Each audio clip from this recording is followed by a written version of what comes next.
Hey everyone, this is Minerals, Rocks, and Fossil Talks with Jen, your geology teacher, or paleo teacher, or both. Anyway, we're going to talk about lumping and splitting today. And some people may get upset. Maybe not very many of you. If you're not a professional, this probably won't matter to you at all. But this could get to be a very heated topic in the field. Especially in biology. Oh my gosh, biologists. I have high respect for biologists, but also sometimes... Anyway. So, when I refer to lumping and splitting in biology and paleontology, this just means that you're more prone to splitting a species or genus, or lumping them together. So, for example, in ornithology, not terribly long ago, they had split the black-capped chickadee into the black-capped chickadee and the Carolina chickadee. So that's an example of splitting. There's some people who think that they really needed to just keep them together. Others are like, no, they're definitely different. Personally, I don't think there's a terrible difference, like enough difference between the two. It's a chickadee. But hey, that's what you get when you have a paleontologist, because more often than not we lump because we just don't have enough evidence to split most of the time. We just don't have the numbers that biologists have. And that's just the unfortunate world of paleontology and the biases in the fossil record.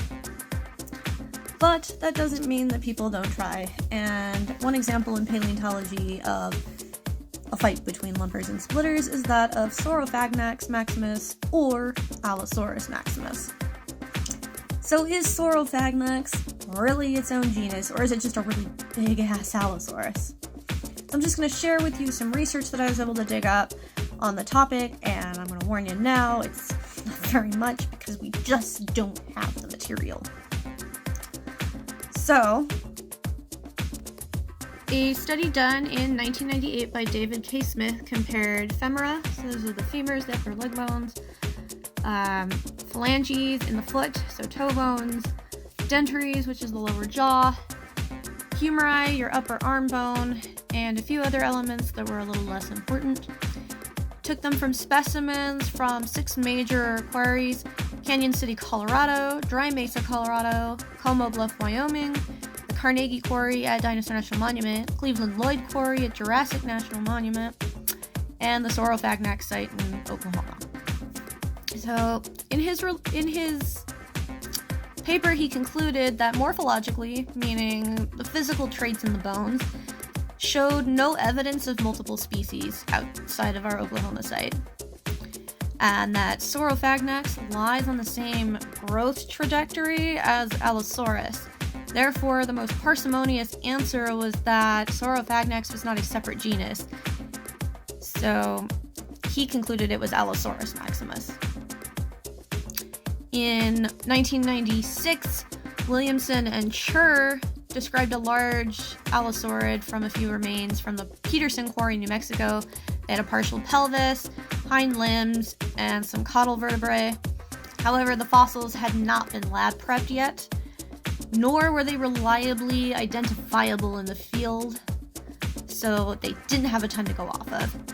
Later in 2000, Schur ended up lumping those elements in with Allosaurus, so that's another point towards Allosaurus maximus. The biggest problem with Saurophagnax is that there's so little material that has been assigned to it, and it was designated based on vertebrae and size alone. And while some verts can be diagnostic, not all of them can, especially caudal vertebrae. Caudal vertebrae pretty much always look the same within like a family, so that's just difficult to deal with, and you really can't base things off of size alone. I mean, if we were to even just use a basic example like humans ourselves, we would be split 9 ways to Sunday based on size alone. I mean, we've got major outliers like Shaquille O'Neal and Yao Ming. Like, we can't do it on size. That's an individual variation. So I would say, based on what little we have right now, it's just not enough justification for Saurophagnax to be a valid genus. Maybe in the future we'll have more, but for now, it seems like Allosaurus just got a hell of a lot bigger than we initially thought. And Allosaurus is freaking cool, even as a big monster dinosaur, so, you know, I wouldn't say that's a loss. But anyway, now you know a little bit about lumping, splitting, and a little bit about Saurophagnax and Allosaurus. I'll fossil age later.